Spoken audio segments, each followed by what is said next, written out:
We are here today with the wife of a World War II veteran, and a lot of people would say, by looking at everything you have here on the table, a war hero. Lee Frisch is the wife of James Frisch, right? And make sure I get that right. And we're just going to talk about what you knew that he did in the service, how long he was in, and things of that nature. Let's start out by saying, well, number one, thank you for doing this. Thank you for having me. Oh, absolutely. My family really appreciates Well, this. it's a great way My to... children, grandchildren, yes. Good. Well, it's a great way to honor Jim's legacy, you know, especially what he did in the war and beyond, it looks like. How long were you guys married? 41 plus years. 41 years. Wow. That's so rare nowadays, isn't it? It is, Yeah. isn't it? Yeah, it's some. But I'm looking at the table here. You got all of his, you got pictures, you got his hat when he was in the service, a map of where he was at during World War II. And you said he worked in like special ops? He must have, because he talked about, I think he wrote a book. Okay. He was bedridden the last 10 months of his life, and he wrote his 5 close calls. He wrote how the climate in the country was, and then he takes you, well, he tried to enlist in all the services, but because of perforated eardrums, they wouldn't take him from a childhood disease. Oh boy. So then he got called in, and he takes you through his journey of leaving the U.S. and so forth. It's kind of interesting. That's in the book that he, That's little in the book he book, wrote. right. That's going to be on the website. It'll be right below the video here, and all the pictures and everything too. So that'll be good. It's a good keepsake for not just you and your family, but for future generations. And that's why we do this, is so people can remember this is called the greatest generation. Right. And what they did is nothing short of unbelievable. And even the Vietnam vets will tell you that too, which It's is so awesome. neat that you're doing it. I'm really pleased Oh, good. and Now, grateful. You say he was in about maybe 2 to 4 years. You weren't Something really like sure, that, yeah. because it doesn't sound like he talked about a lot of it. Because a lot of those things are at that time were pretty hush hush. Well, my son just told me last week that when he was a child, he would put him on his knee and tell him the war stories, or his stories. And I just found that out. I did not know that. Wow. So that's kind of fun. That's a great memory for him. Mm-hmm. Now you have a couple things here. What's this first paper here? Is that some of the stripes his head, his rank? Right. Evidently, my daughter had him tell her what these were about. I've got one here that is an infantry badge. I don't know, can you see that? And it was, oh, I see. This one is the 35th Infantry, and this one is the 5th. He said that he was, their group, whatever it was, they would be under different commands. And this is the 8th Armor. Well, I didn't. Oh, that's what this one is. Okay. The 8th Armor. So they switched his group around to be different. And he said he really didn't like being under Patton because they right? had to be in full dress, shoes shined, and he would tell how they'd have to break ice in the river and get water and then shave. It wasn't easy. Shaved during World War II in the winter. Okay. Right, and polish your shoes. Yeah. Well, Patton was a stickler for that. Yeah. Absolutely. So this badge, or his stripes right here, his patches, it looks to me like it might have been what they call tech sergeant or technical sergeant at the time. It says the blue one, he was a tech sergeant. He received for raised rank 1 month earlier, received corporal, but didn't want to impress anyone with rank, so he didn't sew on the badge. He was presented with these and ordered to sew them on immediately. Oh, can I see that? A dirty trick, he said with Wow. a smile. You know, this is what's cool. Is you're touching history because these were his, right? Mm-hmm, they So were. let me put this up here for everybody to see. This stuff just is amazing because a lot of these stories, well, most of these stories, you don't learn about in school. And that is a shame. And he did this basically, wrote the book anyway, for Yeah. his kids and his grandkids so that they would have a better idea of him. That's outstanding. Now, do you know what his job was when he was not in the war, when he was in the Army? Did he ever tell you that? No.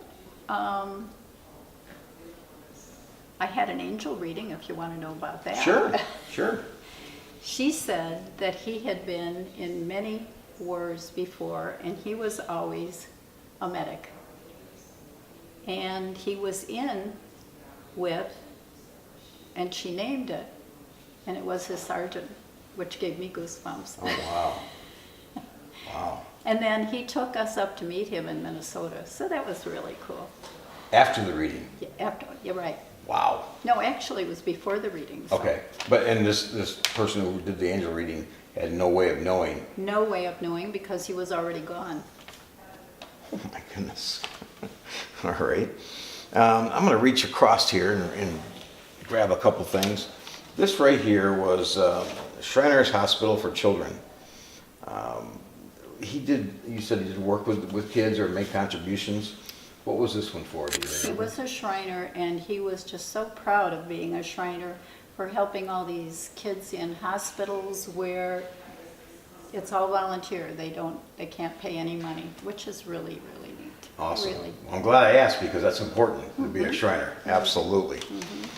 Okay, then we got another thing here, and your husband sounded like a very incredible guy. The community service work he did. I got to take my glasses off to read this. He was chairman of the Cary Plan Commission. Do you remember what that was, by any chance? Cary was a growing community. Okay. And so he activated a planning commission and hired an outfit from Chicago who could plan what was going to happen to Cary. Oh, wow. And he was chairman of the planning commission, and it was really difficult because his cousin was in excavating, and very often he had to kind of cross paths, not only cross paths, but not do Sure. what his cousin wanted. It looks like he did a lot of work in the education world, from it looks like school treasurer, deputy registrar, all the way through college here. And wow, we're going to have this on the website as well. So thank you for that. What other things we have here that we can show? All right, these were his medals. Oh, is that a Bronze Star? Uh-huh, And a Purple Heart? uh-huh. Wow. And he said they were supposed to get one from Wilhelmina from the Netherlands, but they never did. Oh, geez. So okay. there should have been one more. All right. Well, this will also be on there on the website. Now we've got pictures of him in service with looks like some of his buddies, and we got a picture up there with his hat. Next to his hat, if you can grab that.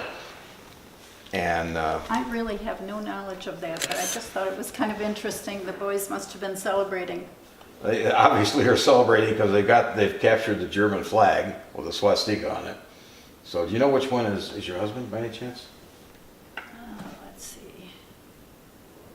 It looks like it could be this one over Okay. here. Looks like it's the one on the far right. Again, we'll make note to that on the site. This is, you can look online, you can look at history books, you can see pictures, but when you're holding and looking at real pictures and talking to a person that's related to them or talking to the person that's in the picture, it gives a whole different perspective. And that's what is really amazing and really awesome as far as I can think, as far as education goes. Can you grab his hat if you don't mind? All right. Jim said that he promised God if he survived the war, he would give back. So the community service is what he was all about. He was giving. That's nice. And then this is the kind of hat that they wore with their uniforms when they weren't in the war, if they were walking around outside and things like that. And what's so cool, Bob, is my granddaughter is homeschooled, and their history lesson is reenacting wars. And they've done World War I, and they've done the Civil War, and this year they're going to do World War II, and she's elected to be her grandpa. Oh, that's outstanding. So that's really cool. That's good. You gonna let her wear this? Absolutely. Oh, good. Yeah, because something like this, that your husband wore, it was his. It would be disrespectful for me or anybody else to put it on. But for a family member or a grandchild, son, whatever, that's fine. Neat. That's perfect. Yeah. As a matter of fact, it's kind of expected, really, in a way. So to use this in that reenactment, perfect. Absolutely. Well, we've got so much here, the picture-wise, that we're going to put on the website. Is there anything else you can think of that you want to say about your husband? Well, I feel blessed to have shared a life with him. Awesome. Really. The angel reading said he had done so much good, he raised the vibration of the earth. Oh, well, that's good. Can't beat that with a stick, can you? I Really? like that. That's Really? very nice. Well, Lee, thank you so much for My all of pleasure. this. Thank And you. it's a pleasure and a privilege to talk about you and your husband, Jim Frisch. So there you go. We got it on tape for future generations to see. Thank you again. Thank you. All right.